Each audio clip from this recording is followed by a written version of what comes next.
Want to know more about rock, jazz, rhythm, and blues? You got to start from the bottom up. The Bass Guitar Channel radio show with David C. Gross and Tom Semioli. Two bass road warriors tell tales, interview the greats, and spin more great music than you can shake a Chapman stick at. The Bass Guitar Channel radio show with your hosts, David C. Gross and Tom Semioli, every Monday at 8 on Cygnus Radio.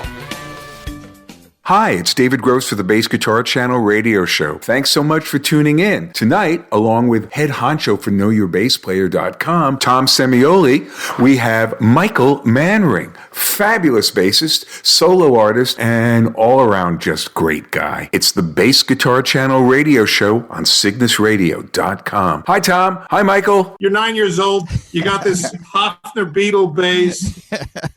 Your stock is your introduction into music, and you're playing in rock and roll band. I am, yeah. And we discovered kind of all the kids in the neighborhood. We discovered jazz pretty early on. Intermounting Flame was kind of a, what do they call it? A gateway drug.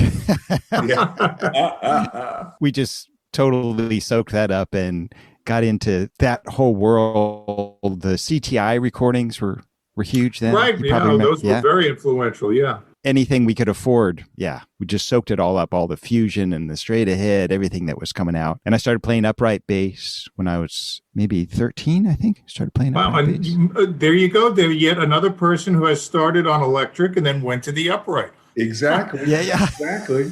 Who inspired you to do, because you're listening to all the CTI guys you have, Ron Carter, Jerry Jamont, certainly, Rick Laird. Yeah. Gary, the great Gary. For me, it was the whole thing. I mean, Scotty LaFaro was an absolute hero. Oscar Pettiford was just blew my mind. But Jimmy Blanton and Charles Mingus, and it was the whole gang. Ray Brown, just soaked it all up and tried to emulate every one of them, loving every bit of it. How did you get your hands on an upright? My parents at that point were a little more, the upright was an easier sell than the electric, because they thought I was going to play, that was a real instrument, and I was going to play classical music on it, which I did, all the school. And so that was a little bit easier sell once I talked them into, the electric bass. And they kind of grudgingly accepted the whole process as it went along. Well, it's understandable that the upright, because you're actually reading music versus playing in a band, so to speak. Right. So. Making a horrible music in the basement, which is what it really was, let's be honest. I understand. But at that point, did you start studying formally? I took lessons really right away when I started. And, the lessons were not great at first. You'd get a guitar player who would, just teach you some basics and have you learn some bass lines. I think he gave me one of the Carol Kay books. Oh, well, there you go. Yeah, those were great. Really busted your butt on reading, because she transcribed out all those lines she played, and those were hard to read. It was always funny, though, when you think about it. She wrote Boogaloo. What in God's name I know. Boogaloo? I know, right? That's totally it. And that was our, we spent an awful lot of time contemplating what the heck is a boogaloo, and am I playing it correctly? But at least there was no tab. There was no tab, yeah. There was no tab. I didn't even know what tab was, I don't think. I got a really good teacher, one of the guys in the neighborhood who's a little older than me, a guy named Peter Princiato. I got a hold of him, and he really straightened me out. Really taught me how to read, and taught me, he taught me the basics of music theory, and he had me do a whole bunch of interesting things. It was just great. I had spent years with him, and that was what really solidified. And that is a commitment to the upright, because of course the technique and the physicality of playing the instrument. Yeah, it was great. I loved it, but I never got that good at it, and I couldn't do the things that I was hearing in my head with the upright. So, and eventually when I was 20 years old, I went on the road playing commercial music and I was on the road for 8 or 9 months and didn't have my upright with me, and just lost everything. I lost all my calluses. Sure. And at that point I said, I just don't think I don't think I can keep it up. And so I sold my upright and just focused on the electric. And what led you to Berkeley? Berkeley was, it was kind of the only game in town. At that point we were living in Northern Virginia, and North Texas was too far to go. And University of Miami, of course. And University of Miami was too far to go. Cal Arts. Cal Arts I didn't know about. I mean, those were really the only places where you could study electric bass. I was playing a lot of upright still, but I wasn't that good at it, is what it came down to. There are bass players pre-Jocko and bass players post-Jocko. You intersect. Yeah. Oh, thank you. Thank you. That's a nice You know what I thing to mean? say. You started out in, as everyone says, the golden age of rock music. Yeah. Right. And Jocko came along in 76. Then you studied with him, what was it, 79? I studied with him in the city in New York in 82, 81, 82, around in there. Yeah. But Berkeley must have been a challenge because now you're with your peers and people that play probably a lot better than you did. A lot of competition. It was great. It was great. It was really intense then. Did you guys ever hang out there then? I know I was there for about a year and a half, and then I had to go. Yeah, it was intense, and I was there less than that. But yeah, it was pretty hardcore. But I loved it. I did pretty well. I played in the Buddy Rich band there. Oh, great, great. Yeah, and I could read music, and I could improvise, and basically had a foothold there. The thing I loved about that is the way they organized the whole kind of musical curriculum. The emphasis on ear training. You're absolutely right, Michael, but that was also the reason I left. No kidding. Tell you a funny story. John, I've told this story on the radio a million times, right, Tom? Yes, you have. John Neves, when I first walked in for my first lesson, said the electric bass is not a valid musical instrument. Right. So I started there. And so I became an arranging and composition major. So in third semester, I'm writing a 4-horn chart for On a Clear Day, and I put in flat 5. And the arranging teacher, who I won't mention, said to me, I can't grade you. You're not allowed to use that technique till 5th semester. I remember very well. Okay. I had to go. Wes Hensel said, David, it's time to leave. Right. They said that then, didn't they? They said, yes, they did. It's time for you to go. And they would never say that now. No, they want your money. Yeah. I don't know why they didn't know that then, but that's some But reason. I did study with Banakis, which really was an eye-opener. Oh, awesome. I never got to meet him. So yesterday we were talking with Larry Grenadier. His new solo album is just ungodly. It's awesome. Really love it. Beautiful. He retuned, so you see how the segue is set. So he retunes his upright. And I think this tuning was D, G, A, F sharp, or D. In any event, no, it was G, F sharp because it was A, F sharp. Yeah, because it was a third on the bottom. He did this arco thing with harmonics. And the first thing I said to him when he was done, I said, talking to Michael tomorrow. He's going to love this. Totally. Yeah. Yeah. So tell me, where did that all begin? I got into, as soon as I got my first bass home, I started tuning it weird. I thought, oh man, this thing, I mean, the teacher told me I'm supposed to tune it this way, but obviously I don't have to. I can tune it to whatever I want. But the kids all, around me that I was playing with said, yeah, you could do that on your own time. But with us, please play Sunshine of Your Love. But that was fine. And so that's what I did for many years. But I just kept realizing that electric bass, especially with upright, I got to hand it to Larry with upright. I mean, that's a tall order. I mean, you really have to, the instrument does not lend itself particularly easily to that, especially compared to the electric, which is, I mean, literally you can tune it to almost anything. The electric, you can tune it low, you can tune it high. The strings are big and thick, so they don't break that easily. And every time you change the tuning, you kind of open up this whole world of resonances. The way I often like to describe it is when you think of all the great rock music that's been written in E minor, G major, D major, it's because, those keys sound great on guitar. And they sound great on guitar because of the tuning in the guitar. If guitar was tuned a half step lower, all that music would be tuned a half step lower, and is sometimes, I guess. It is, yeah. Yeah, and so that's the way tuning works. It just, when you change the relationships between the strings, you open up these different resonances, and the things that used to sound really kind of not so good on the instrument suddenly sound really cool, and the things that used to sound really good are kind of awkward. And so it opens up your mind and gets you thinking in these different ways. People often ask about this. It's not about the notes. You can play any piece in any tuning. It's just if you're talking about just note, it's not about that. It's about how the notes sound and the phrasing you do because of the tuning and the resonance of the instrument in that tuning. I mean, I could play any of these pieces in any tuning. That's not the issue. It's some of them would be stupidly hard. And part of the idea behind tuning is it makes a lot of things much easier. Well, I'm thinking of the tune from your latest record, Tetrahedron. you'd need a whammy pedal.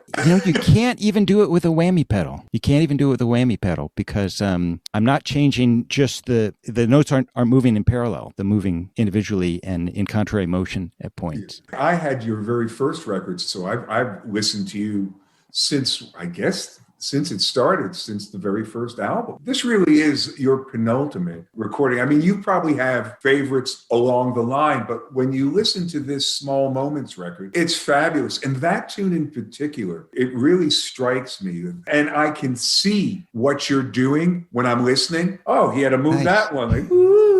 Yeah, and then it's fabulous. I really love it. Thank you so much. I do. Thank you so much. Yeah, it's really cool. I kind of am on this little mission, I guess, that bass is really the instrument to do different tunings on. Some instruments like a harp, you have to tune a harp at the very highest possible tuning that it can be at. If you tune half step higher, the strings will break because that's the only way the instrument works. But bass is sort of the opposite. It really doesn't care how you tune it. And there's just so much different crazy stuff you can do. And the nice thing about bass is it's so stable that you can do like I'm doing where you change the tuning, even change pretty significant tension changes between the string when the bass doesn't care. It really is probably one of the most stable instruments tuning-wise of anything out there. I never thought of it that way. In getting involved with Joe Zahn, did you work with Hipshot, or did he? How did that whole tuning system happen? Yeah, so I'd been doing a lot of different tuning stuff. I just thought that this was a thing. We didn't have as much interaction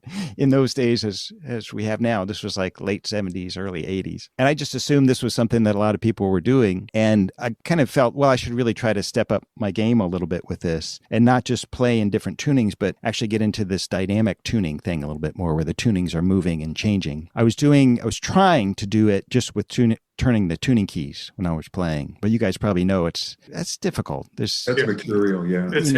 It's hit or miss, and you can memorize a couple positions, but to do two strings at once I never was able to do that. And I thought, that I really should look into an instrument that can do that, because that's really probably the place to go. And I talked to a bunch of builders about this idea, and they all told me to seek therapy. And at the time, Joe was kind of following me around and coming to all my gigs, and he said, I'd really like to build you a bass. And I was kind of sheepish about it. I didn't want to tell him what I was really into, but he kept bugging me. And I said, okay, you want to know what I really want? And I basically described this hyperbass here. Hyperbass. He said, oh, yeah, we could do that. I wonder sometimes if he regretted saying that because it was a pretty ambitious task. But yeah, we talked about the various ways. We wanted to be able to change tuning at both ends, each string individually and sets as well, simultaneously. We ourselves drew up a whole bunch of mechanisms to do this and talked about it and priced them out, and they were all crazy expensive. And we tried to think which ones would work and which didn't. And we thought, let's just go with Hipshots on the top. We know what that is. That's a known quantity. We don't have to start from scratch there. And we modified them to make them fit our purposes. They've worked quite well. And then with the bridge, we had to kind of start from scratch with that, because the bridge, the Hipshots, as you know, just you change each string individually with those. But the bridge is really designed to change sets of strings. So you can change all four strings with one move if you want. What type of strings respond best to that type? This will sound like a commercial, but I've only really ever used D'Addario strings on my instruments for halves, flats. I used round wounds. I used the nickel round wounds. Yeah, and I have good luck. I got interested in these in piccolo strings early on. I went to the music store one day, and the guys there knew that I was the guy that would buy whatever was the weirdest thing they had. And they said, well, we got these really weird strings that we figure you'll probably like them. And they were piccolo strings. And I took them home and put them on my bass and said, yep, that's for me. I still to this day don't know what they're supposed to be tuned to.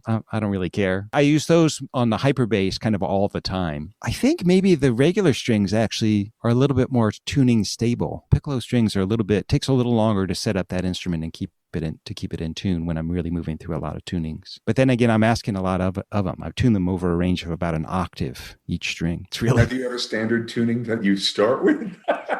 On the hyperbass, no. There's no standard tuning on the hyperbass. There's no there. So you don't EADG and then boom. I will if I need to do that. If that's what's going to work best for whatever I'm doing that day, I'll do that. Yeah, sure. Gotcha. And I do use standard tuning a lot. If I'm doing a session, it's standard tuning unless it's apparent that something else needs to happen. The nice thing with the tuning devices, though, is I can start in standard tuning and go into outer space if I need to, and always go back to standard tuning. On the new record, there's almost a pedal steel sound, which is very like what a pedal steel does with all the pedals and things.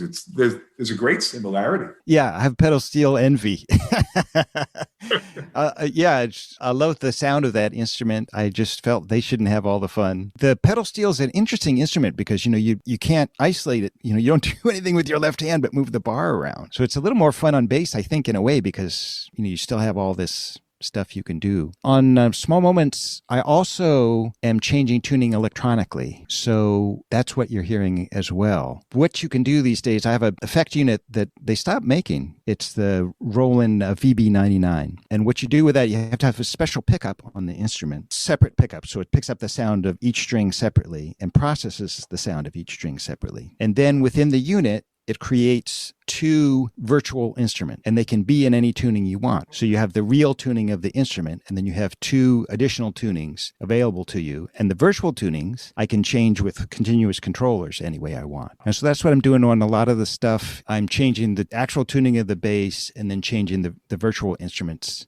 in real time along with that. Wow, that's fantastic. I use the Keith McMillan soft step was a godsend for me because to do this, you need a lot control. You need it's not going to, just one CC pedal isn't going to do the trick. You have to have a whole rack of stuff so that selects this string to move this much in this way. And then this one is busy doing something else that controls the reverb tail or the compression ratio or whatever it is you need to do. Well, I got an email from Tom Ferguson today because they just sent me one and they said, so what do you think? I think it looks nice.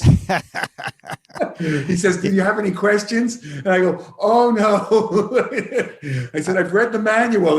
Everything's fine. Yeah, I do think the soft step is the most complex piece of gear I own. All it does, it's just controller. So it was a real project just to set it up to do what I was looking to do. It was kind of fortunate for me. I mean, it was the perfect tool for what I'm going for. But I was able to set it up so that I mostly just have one construction for it that operates for all the different kinds of things I want to do, so that it's a little hard to explain, but the way it's set up gives me all the different options to move through. So every kind of sonic environment I create, I can control pretty well. Oh, that's great. Yeah, I love the little thing. It's just, there's so much to it that I'm just scratching the surface as it were. It's pretty intense. Yeah. If you really want to get all the way into it, it's a really long process. Rewarding if you're into this kind of stuff like I am, or if a lot of people get a lot out of it with Ableton Live. Okay. Where you can actually fade in and fade out tracks as you're playing and sample and loop and get multiple loops going and crossfade and do all this kind of stuff. It's good for that, but it's tricky. Tom likes to do all of that on his P-Bass. Oh, of course, on my Mustang bass. Tell me, Michael, what inspired you or what prompted you to study with Jaco? I mean, sadly, that was not the best time for him, obviously. But what did you gain from that experience? What was that like? Well, I'd like, so many of us, I don't know if it's true for you guys. I mean, he was my idol, Well, he changed the game, I think, and correct me if I'm wrong, in 76, he did in 1 year, he did Pat Metheny, Bright Size Life. He did the tracks on Black Market, and then, of course, Heavy Weather came. And then he did a rock album with Ian Hunter. Yeah. So it seemed like Jaco was everywhere. But to me, I think he's the guy that said, okay, this is a different instrument than the electric guitar and the upright bass. Because I went to Miami University and they had the Jazz Police were there too. And they would just say, that's not an instrument. And we'd look back at them and say, Jaco. And they didn't have a response because I think, and of course, several people led up to it. You could say that even though Jamerson came from the upright, he did his thing, and then Jamaat. And then, of course, all the studio players. And then, as you mentioned, Paul, coming from an orchestral perspective. But Jaco probably was the final break in that, hey, the bass guitar, as Anthony Jackson likes to call, is its own instrument. It's related to the upright. We do the same thing, essentially. But this is our own voice. This is a legitimate instrument. David will come. Yeah, I think you put it absolutely perfectly. Yeah. And so many of us were playing upright and electric at that time. And he kind of put those two things together in this cool way. Yeah. There's that great story about the first time Joe Zawinul heard him play. He was playing him a tape and he said, "Oh, do you also play electric bass?" Wow. Yeah, it would just seem like that was kind of the last word on the subject. And yeah, I was living in New York at the time and he was there. And, he was into this idea of starting a school at the time. He was kind of into teaching. But, Jocko was, as you guys know, he was kind of a study in contrasts. He was kind of into it, but he was not really a very organized teacher, I guess is what I would say. But that didn't bother me. I had about 1 billion questions I wanted to ask him. And he was always very forthcoming. He could be a really intense guy, but he was always very sweet with me, very supportive. He liked to play a lot together. We'd play standards and stuff together. So we'd finish playing something and he'd smack me on the back and say, "Oh man, you're so badass." It was like, which was not true, but it was sure nice to hear, and I think that was just the way he was. He knew I was nervous and that this meant everything in the world to me and just wanted to be supportive. So it was good. He didn't really have a curriculum or a method or anything like that. I'd been through Berkeley, so I kind of understood the nuts and bolts of what was going on with his music. Yeah. So it was mostly, I was fascinated by like his phrasing and how a lot of time like playing his stuff for him and saying, "How come it doesn't sound good when I play it and it sounds glorious when you play it?" He'd always say, "I don't know. It sounds great to me. Don't worry about it." And I'd say, no, I want it to sound good. It sounds horrible. But he would, he'd say, "Oh, I don't know." And then he'd play it for me. And I'd try to say, "Well, you're doing it this way. Is it this? And does this come from someplace?" And, he'd say, "Oh, it comes from Frank Sinatra or something." And so it was kind of like that mostly. The thing I really got the most out of it was just spending time with him and understanding who he was and how that connected to the music that he made. That was the real most effective thing for a young guy. Michael, as I'm hearing you talk about this, that might have been around the time he did his DCI video with Jerry Jamont. And the Drummers Collective grew out of DCI. So I'm wondering if they had been talking about that at the time. You're absolutely right. At the time, John Castellano, who's one of the guys that started had the Sounds of Joy. I studied with him. Oh, awesome. Yeah. No kidding. And Rick Samelin, I think, was the bass instructor. That's right. Yeah, he used to hire me at Sounds of Joy. I would spend all day Saturday playing jazz bands for like saxophone students. He would hire me for a couple of bucks. It was so great. I just loved John. And that was, it was great for me because it was a way to make a little bit of money in those days, which was not easy. That was a great school. It was great. Yeah. But that's where Jocko used to teach. He used to teach there. And so I'm sure there was a connection there. I remember when he did the video with Jerry and to him about that. But it was 55 grand years, right? When he lived there. Okay. I saw him play there many times. Oh, sure. It was interesting. That was quite the place. And then you were the house bass player at Windham Hill, yes? You did a lot of Windham Hill sessions? I was.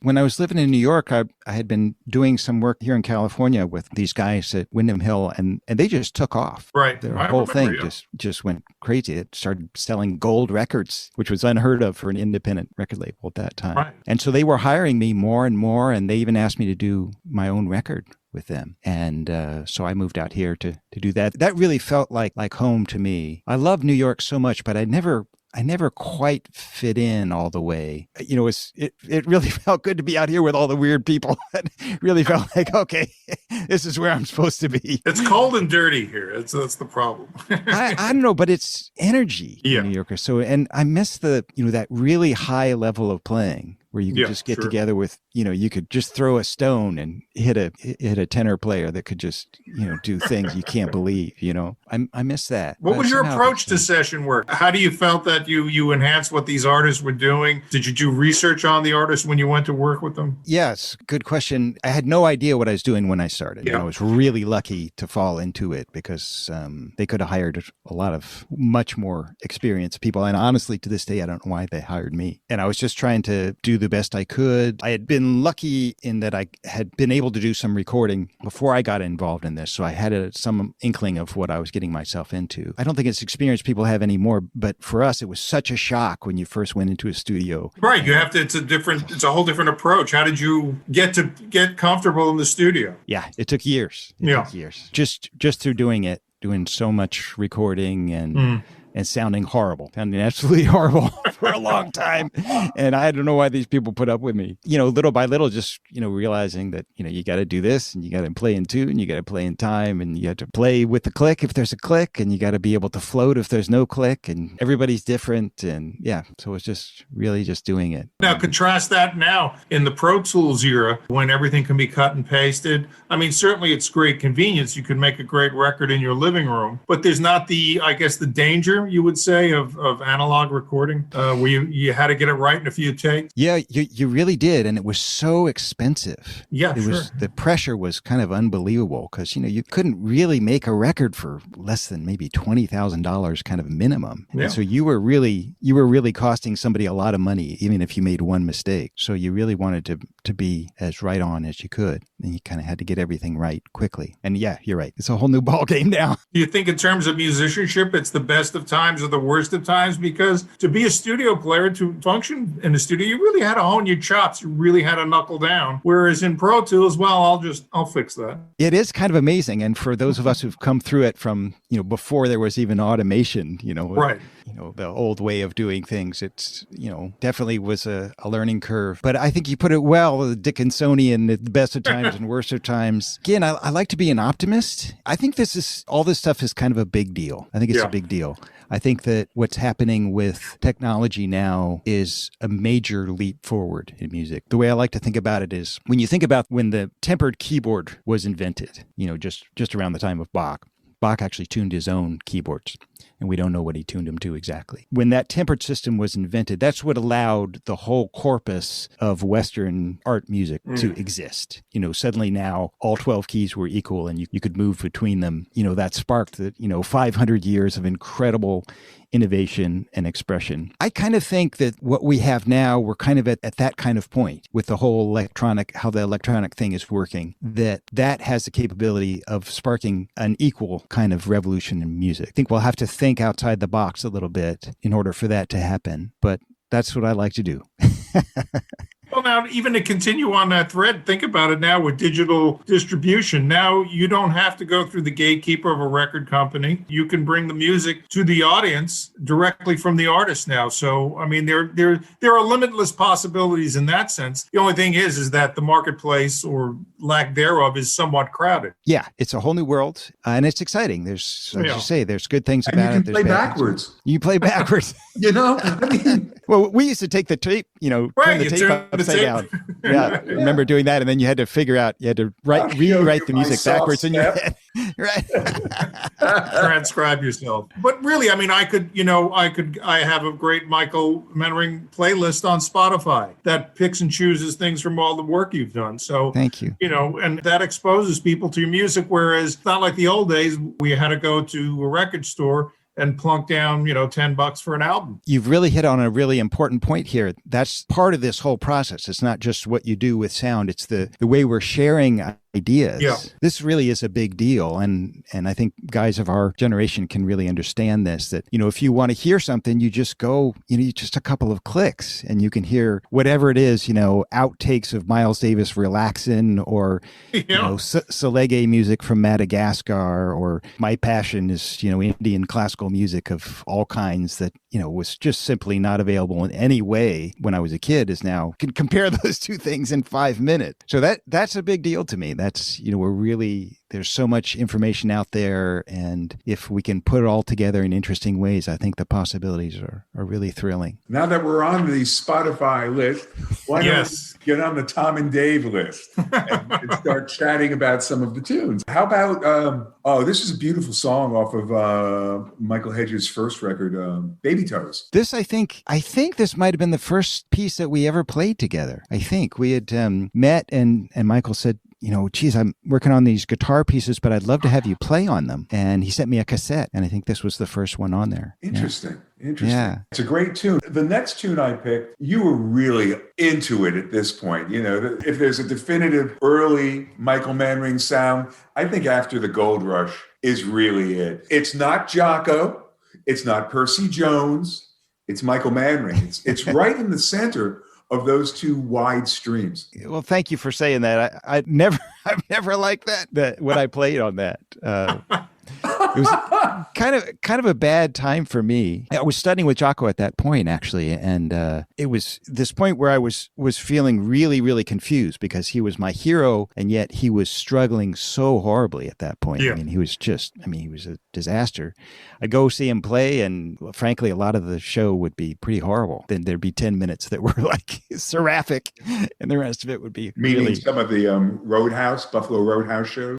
Usually I'd go see him at 55 Grand. Go see him the most. I didn't tend to go to the Buffalo Roadhouse shows. Those were even worse. Yeah, I saw a couple with Kenward Denard. At one point, he took his 360 and he just turned it up to 11, and there you go. Yeah, it was interesting. But yeah, so it was confusing for me to have this guy be my absolute hero, and he was very unhappy and was making good music sometimes and not so good music sometimes as well. And so that was really confusing as a young guy to try to put that together. Michael was in the middle of recording this brilliant record of his, Aerial Boundaries, which was really kind of a groundbreaking record in a lot of ways. And we were hanging out and traveling around and playing. And one night after a show, we went out to a restaurant to eat, and we brought our instruments in with us. Restaurant kind of closed down, but they allowed us to kind of hang out, and we started playing. And somebody said, play some Neil Young, because everybody knew that Michael was a huge Neil Young fan. Right. And so I just started playing After the Gold Rush melody on my bass, and he was in some weird tuning and had to figure out how to play along in that tuning. And he was absolutely fascinated by that. He was completely captivated by that. I didn't think much of it.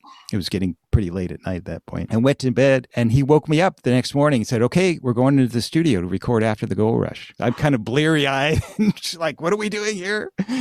And that's how that happened. I think it worked, though. I really do. Oh, well, thank you. No worries. It's really astonishing. I remember going to see Jocko many times at 55 Grand. And actually, when he passed, I donated a lot of the tapes to his wife. And you had tapes of them? I had we used to, you remember Scope, right? I mean, I never had the nerve to do it.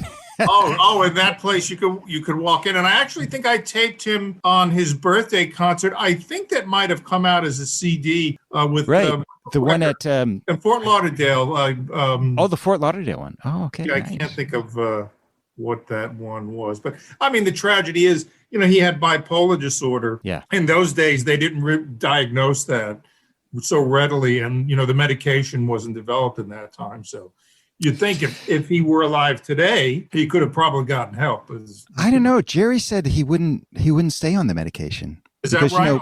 Erskine's dad was one of the big shot psychiatrists at Bellevue at that time, was working with him, and they were trying to keep him straight. I mean, certainly when I took lessons with him, the first thing I tried to get him as early in the day as I could, right when he woke up, which was about 3 p.m., because he would start drinking right away, and you can't drink when you're on that stuff. So I think he just was not. I think he just was determined not to get better.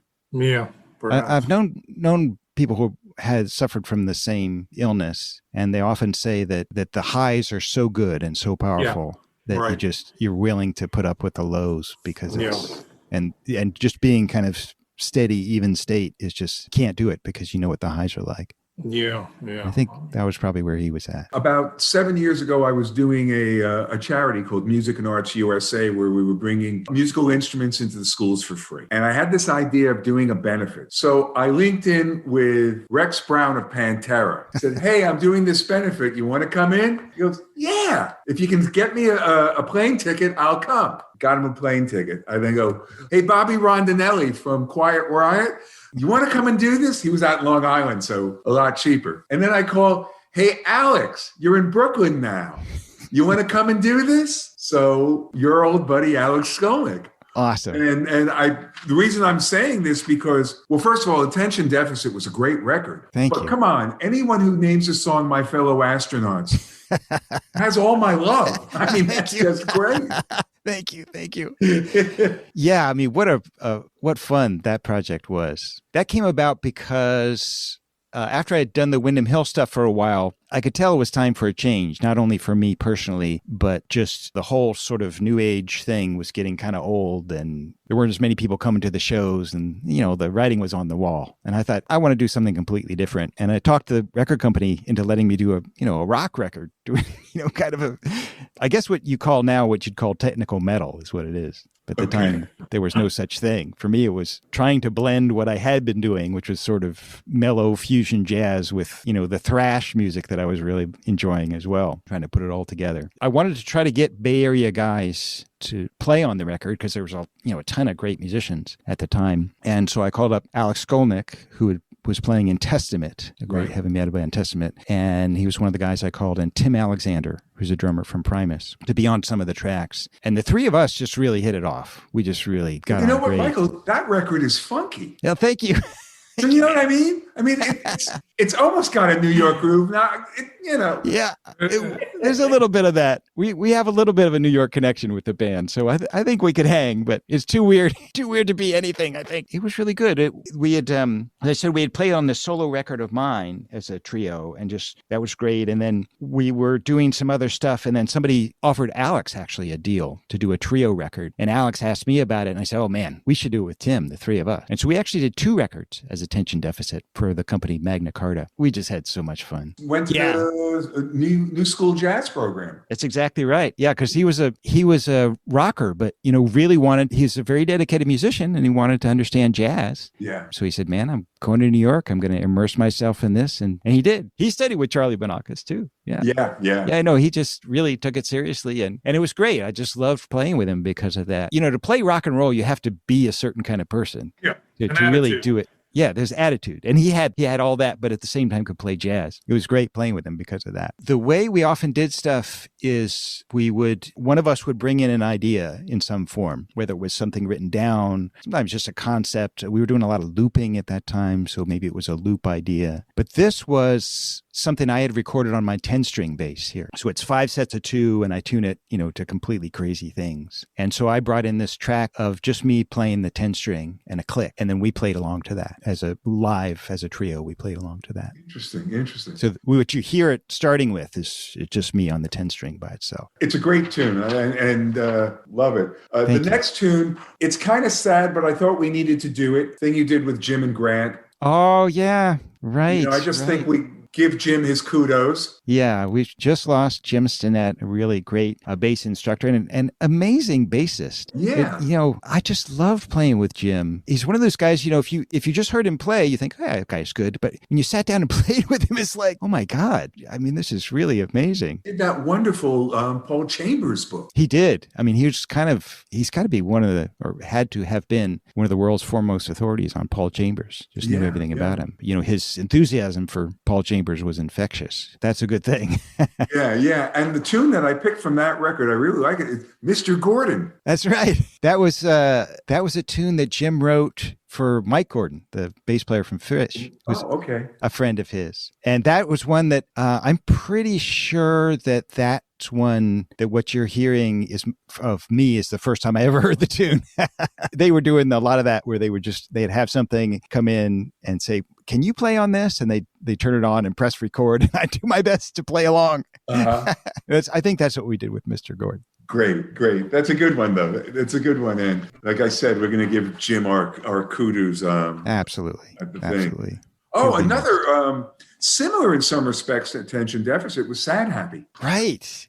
Sad Happy was so much fun. So not a lot of people know about them. They were an amazing trio, sax, bass, and drums trio in Seattle during the grunge era. Paul Hinklin was the bass player and just incredible. Please go check them out. Probably their best record was probably Depth Charge, but they're all amazing. But the Depth Charge in particular, it's one of the great bass records of all time. I mean, it's just astonishing. And so I was a huge fan of Sad Happy, and their saxophone player Skerrick left to go do other things. And somehow we got in touch, and I said, "Well, can I come play with you guys?" So I did, and we for a while, for several years, we were a 2 bass and drums trio. That's great. It's great. And the tune I picked was Hammering Man. Right.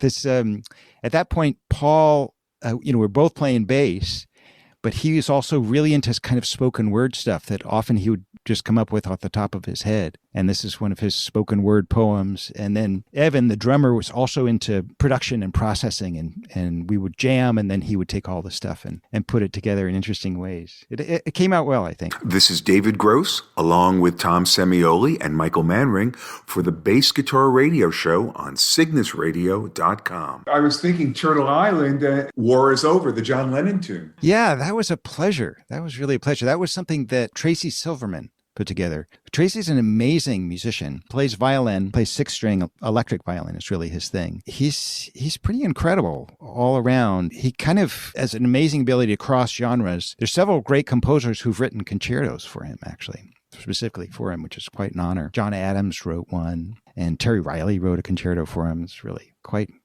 an honor to both of those things. But he's an amazing arranger and arranged this incredible arrangement of the John Lennon tune, and asked me to play on it. It was so fun because I got to play fretless, but the feel is like a gospel, great big gospel feel. And fretless works really well in that if it's the right thing. And for this one, it really was. So I was just a session guy on that, but what fun it was. Yeah, I'm glad to play that. I wish we had this conversation in December, because that would have been perfect. Oh, right. I want to go backwards because I don't care if the song was awful. No wontons for Elvis. I am going to make a lot of headway with a song like that. Yeah, I love that. I did that tune a lot for a couple of years, but I kind of took it out of the set list. That tune came about because of a dream I had. I had a dream. In the dream, I was playing it was like a house concert or like a small concert or something. And somebody said, "Oh, play No Wontons for Elvis." And I said, "Oh yeah, I know that." And so I played it, and I woke up and I said, "I really just had a dream where somebody asked me to play a song called No Wontons for Elvis." And I knew what that was. I have to write that song now. And I remembered little bits of it from the dream. A lot of it I couldn't remember quite exactly, but I remembered a bunch of bits from it. And I thought, well, this would be great. I'll write a piece using dream logic, like using how you're in a dream and like you'll be in a dream and you'll be going to the post office or something, and Richard Nixon is the person selling you a stamp, and that makes perfect sense in the dream, Yeah. And you're dreaming, but you don't want to stop. Right, exactly. So I thought I'll write a piece that way. And I remember at one point in the dream I was playing something that had a 12-tone row in it. And so I did that. I think I actually ended up writing an 11-tone row, like a Schoenberg-inspired thing. And then that, I put in like a Chuck Berry cliche, and there's just all this kind of weird stuff that it doesn't really fit together, but I just put it together. And I thought, wow, this is really cool. And I remember playing it live a couple of times. I remember playing it live at a big bass show. And I remember Billy Sheehan afterwards saying to me, What exactly was that he just played? And honestly, it was kind of the first time it dawned on me that this wasn't going to make sense to other people. Well, it's a great story, but I'm really disappointed. I thought you were going to say, we were hanging out at Wohops having dim sum. And Elvis impersonator came in. No wontons for Elvis. I wish it was that. But no, that's how it came about. Thunder Tactics was that's for my first record, and when I was just kind of experimenting with all this stuff. I had been through studying with Jocko and kind of gone through all this stuff where, well, I guess I'm not going to be like Jocko because he certainly hasn't ended up in a very good place. I'm not. I tried so hard to sound like him and couldn't. So I said, well, I guess I'm doing other things. And so I got interested in these other things, like tuning my bass weird and doing lots of tapping on the fretless and all this weird stuff. And so Thunder Tactics was all about that. It's in a bizarre tuning. It's AE, low to high. And I'm doing this crazy tapping stuff. And I realized that, especially on the fretless, if you tap in places where there are harmonic nodes, so 7th fret and 12th fret, after you do so, there's all this stuff ringing over unless you damp it. And I thought, well, that's cool if I just let the stuff ring. Yeah. And there's all this kind of, you get all this other music out of it. So it's all about exploring these ideas and kind of having fun with this different stuff. And it was all brand new to me at that point. It certainly opened up a lot of folks' ears and eyes to, some really interesting techniques. So this new record, it's not so new. It's what, about 6 months now? Yeah, about that. Some great material. Tell us about your composing concept. Do you just go in a room, plug in, hit something, and go from there? Or do you have preconceived notions? For me, it's all of the above, any method I can possibly think of, including if I have a weird dream, then I have to turn that into a composition. Sometimes I've dreamed things that actually ended up being compositions. Yeah, I might write a bass book on that now. Yeah, it's when dream music is really funny because, like in the case of No Wontons for Elvis, it was part of it I could transcribe into real music. There's been a couple whole pieces I could transcribe. And then in some dreams, I've heard a great piece of music and woke up and thought, that's awesome. I'm going to write it down. And then realized that what I was hearing is not music. It was not possible in some way. I was hearing these other notes that like weren't quarter tones or anything like that. They were just chords that couldn't exist. And it's always disappointing when you get one of those. But anyway, yeah. So any method of composing for me is fair game. I kind of relate to music mostly through composing. I love being a bass player. You know, I have to admit, kind of more of a composer than a bass player if I had to line the two up. Method is fair game for me. Some things I write on bass, a lot of stuff I write on bass, a lot of stuff I write on piano or keyboards, a lot of stuff I write just in my head. I write a lot of stuff these days just on Logic, just goofing around in Logic and trying whatever. A lot of stuff gets written on synthesizers of some kind where you're just kind of experimenting with sound and something happens. All those possibilities happen. Sometimes I write things on music paper, often it's just recording on some medium, trying to figure out so there are ideas and trying to figure out what the internal logic of those ideas is and how to make that, how to realize that into something that I can call a finished piece of music. Quite often, I'll have specific ideas like specific motives of some kind, musical motives. Sometimes there'll be a tuning or a set of tunings I'm working with. And it's just going through all the possibilities and trying to see what makes the most sense, how I put these things together. But then sometimes music just falls out of the sky. I'll sit down and do something and then it's done. It doesn't seem like there's anything else to do. And I like all these methods. All of them are good. I love some of the pieces on Small Moments I worked on for years and years, just tweaking this and that. Now throw it out, kind of start over. And then at one point it was like, oh, it's done.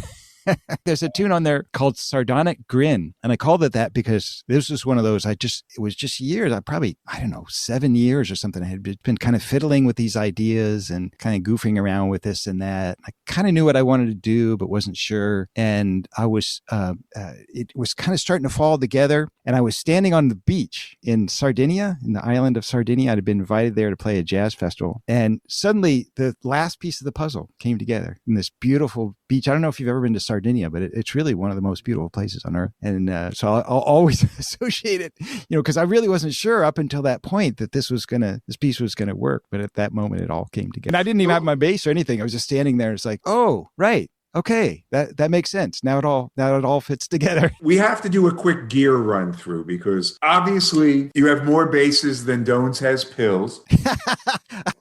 We won't go through all of that. Just let us say that you've got more than one fretless. Yeah. But in terms of your electronic stuff, you don't really have a lot of stuff. You've compacted it, particularly, I guess, because of the house concerts when you do things like that, correct? Yeah, I haven't had a roadie in 20 years. So it's just me flying. And so I have to get all the clothes I need for 2 weeks and everything I'm going to use to play into the United Airlines baggage restriction zone, which is not easy. That sometimes takes more effort than figuring out what I'm going to do musically. So yeah, it's been pretty compact in recent years out of necessity, but that's okay because, some of this stuff has a lot of firepower. What I'd been using up to and through Small Moments was the Roland VB99 and controlling that with the soft step and 2 additional CC pedals. And that's a pretty powerful bunch of stuff. I was definitely not bored with that. But my VB99 was starting to get really beat up. It was really starting to show some wear. And I thought, well, I'll just buy another one. And I couldn't find one. I guess that those of us that have them really hang on to them. Sure. And so I bought their newest thing, the Boss GT1000. And I've been using that for the last couple of years. It doesn't do everything the VB99 does, but it does some things that it doesn't. If I could use both together, that would be awesome. And maybe if we remain in this lockdown for long enough, I'll start using both together. But yeah, it's all a matter of just figuring out how to get the most out of the least amount of gear. Yeah, and you've been using Mark Bass forever, right? I have. I've been using Mark Bass. I'm trying to remember when I switched over, but yeah, long time. Just love their stuff. In fact, I got the new one here. That this is actually a Mark Audio product, their sister company. This is what they call their Ergo system, and it's PA gear, but they're designing it now so you can plug a bass right into it. Oh, very cool. So yeah, so super hi-fi, stereo, very compact, extremely flexible. You can stack up a whole bunch of them or just take a little bit of stuff. Yeah, it's great stuff. We're talking about doing a signature version of it, so that'll be fun. Oh, that's great. That's great. The good thing about this, everyone's home. Everyone is stuck at home. Right. It's true. It's true. People call me up and say, "Can you do this?" Then I say, "Oh yeah, totally. I'm here." Right. I'm sure Sting will say, "David, please." Right. Give him a try, man. Give him a try. Exactly. You know who's dissing me though? Michael Henderson. Michael, you got to do the show. It took me years to realize you were tuning down to a low D. I need you. Oh, I'm such a Michael Henderson fan. Oh, man. Yeah, sure. Yeah. I just want to talk about those 6 years. Oh, man. Yeah, we did a project revisiting that music. And so I spent a long time just kind of immersed in his thing, and talk about somebody who you just can't cop. I mean, there's just no way. It's like you listen, you go, what the hell is he doing? This is like that feel. Just before the lockdown, Marcus did an Electric Miles show, which was quite fascinating. Oh, he did? How was it? Yeah, he did. Good? Oh, nice. Yeah, absolutely. Yeah. Who did Miles for that? You know what? It was so cute. He had a lot of young guys there that you didn't know their name. Oh. And they were shy, but like Miles used to grab Marcus by the arm and push him up front. Marcus is now doing the same thing. He's pushing the young kids out there. We had Wadada Leo Smith do Miles Davis. Oh, that's right. That's right. He was awesome. Right. Yeah, Wadada is really amazing. It was great. I played in a couple of his projects. It was really... Michael, thanks so much for taking the time. Guys, it's been an absolute pleasure. Thank you so much for your interest in my weird little world. And hopefully we can see you in the flesh soon. I mean, I know it's been tough on all of us. I mean, of course we have the great technology, the Zoom and Skype and sending back files, but we really need to hear music in the flesh and with real people. I agree. And here's hoping everything ends up being better even than it was. Yeah, I think so. Absolutely. Michael, a real pleasure. Well, that's it for tonight, folks. Thanks so much go out to Tom Semioli and Michael Manring for a fabulous couple of hours. Next week, we'll be interviewing Bruce Thomas from Elvis Costello and the Attractions, plus a whole lot more. So stay tuned next week. Have a wonderful week. This is David Gross for the Bass Guitar Channel radio show on CygnusRadio.com. See ya.